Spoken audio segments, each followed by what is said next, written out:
Hello, my name is Monica Williams, and in this video series we're going to be talking about the very basics, fundamental of how to hold the flute. Whether you've been playing for a while or you're just new to the flute, this is a great video checkup to make sure you're holding the flute right, because it not only affects just how you're holding the instrument and your comfort level, but it also affects your technique, how fast your fingers move, and the tone itself, so how your tone will sound.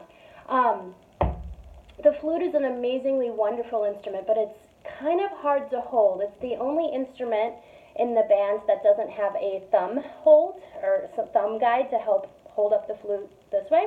We have to hold it off to the side. We don't get to see our fingers. If you look at any other band instrument there is, they all get to see their fingers or keep it in a kind of a downward position. We have to kind of hold ours to the side. So balancing becomes a huge challenge. And sometimes we miss some of the basics of just how to hold the flute in our attempts to start the songs very quickly. So I'm going to start off with each hand by itself. The left hand is really important when talking about holding the flute, especially this index finger. This index finger wraps around the flute, kind of wrapping around this first hole right here. And you kind of give it a little bit of a teeny bit of a squeeze so it really kind of holds the flute. You can almost balance it with just that finger. And then when you turn the flute to its side, your wrist kind of bends at a natural position, and all the other fingers just kind of fall into place.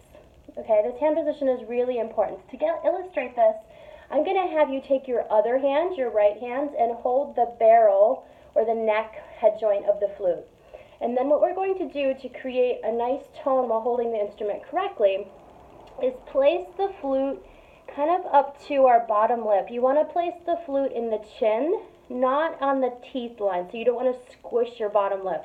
This will help with the tone production as well.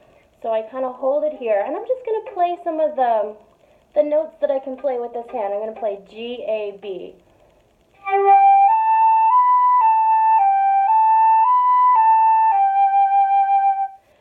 So if you're doing this, go ahead and press pause if you want to try that, and make sure that you're really feeling a great security, with the chin placement into the flute. It should feel kind of tight. And that's really important in getting a good flute tone. As you're working these fingers, see if you can keep them close to the keys. You don't want to lift them up really far like this, because that will affect our technique, how fast our fingers can move. So we always want to keep our fingers close to the keys. We also want to keep the pads of our fingers touching the flute, not way over here like this. And this is going to be more important in the other hand, but also right here. So the pads of the fingers hitting the keys.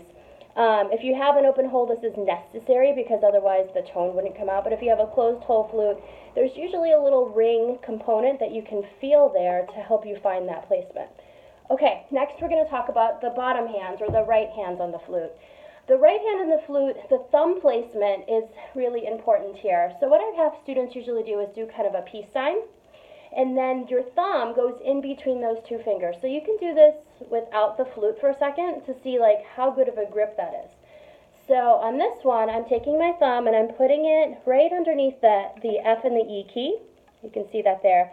And I'm going to grab those, and you can see with that positioning in place, I really only need to hold the flute with one hand. It's a little heavy, but you know, I can do it. So that's really important. Also make sure when you're doing this, your fingers aren't way over the keys like this. This is a very common thing. And now the bars are kind of, my fingers are touching the bars. That's kind of a no-no. You want to keep your fingers curved and rounded like that. Okay, and then the balancing with both hands is really important. So now that we got the finger placement and the fingers in the right place, when we hold up the flute, what I do is I take my left hand or my top hand and I'm kind of pressing it into my chin, okay, and I'm taking the other hand and I'm kind of pressing it away. And I get a really good security, even fingering a C, which is no fingers. A lot of times when students start with this note, they'll find that the flute kind of rolls in because the weight of the flute is just geared so that the bars roll in like this. So the placement of the balancing is really important. So this is an access point for the balancing, pushing in this hand, this arm away. The pinky has what I call a balancing dynamic, but it's not really a balancing point. It's down on every note of the flute except for like D.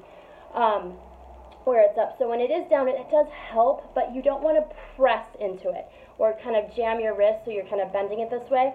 This is a very common complaint I get amongst students, is that my pinky hurts. And usually, almost always, it's that you're trying to hold the flute with your pinky as opposed to just letting it kind of fall into place. These keys are really light. They don't need to have a lot of pressure to hold the key down. As a matter of fact, I want to hold the flute very, very lightly. So, once you get that in place, you can practice some other things. But you might want to practice in a mirror. As I said, that we don't get to see the flute, you know, everything is to the side. So it would help to do this in a mirror. One other kind of thing I like to talk about is just how we're holding the flute up. We do want to hold it up, but we don't want to hold it in marching band position. I think that unless you're in marching band, and if you're in marching band, then you gotta kind of finagle between your different practicings, because this element really makes the flute very, very heavy. I want my shoulders to relax and my flute to be at a little downward angle. Now, I'm not saying to slump over. I know a lot of band directors say hold your flute up. I'm not talking about this. This is not a good flute technique position, but just a little bit downward is a good flute resting position. We don't actually want to be up here. We actually don't want this arm behind our body as well. That's the a little bit of the marching band position. Yes, it's straight across, but it makes the flute very heavy because I have to use extra muscles to hold it. And my shoulders generally get a little tight. My back kind of gets a little twisted. So if you're used to playing in this position, try to bring this right arm a little bit forward. Notice as you do that, the twist in your back kind of goes away. And also you open up your chest a little bit more. You can try that all the way back here like this and then come forward. And notice what happens to these muscles right here around my collarbone area. It really kind of opens up, which is going to give me a better tone. So all of those things are going to help get you a better flute tone and better flute technique. To illustrate the tone difference here, here's me playing a B flat with it in the correct position, keys facing upward. Here's a little bit in with my fingers kind of falling over the keys.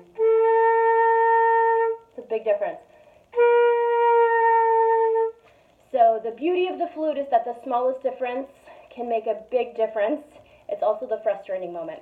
The next video will be about breathing. If you have any questions on this, always feel free to reach out to me via email. It's on my website, bayareaflutist.com, and I'll be happy to answer. Thank you.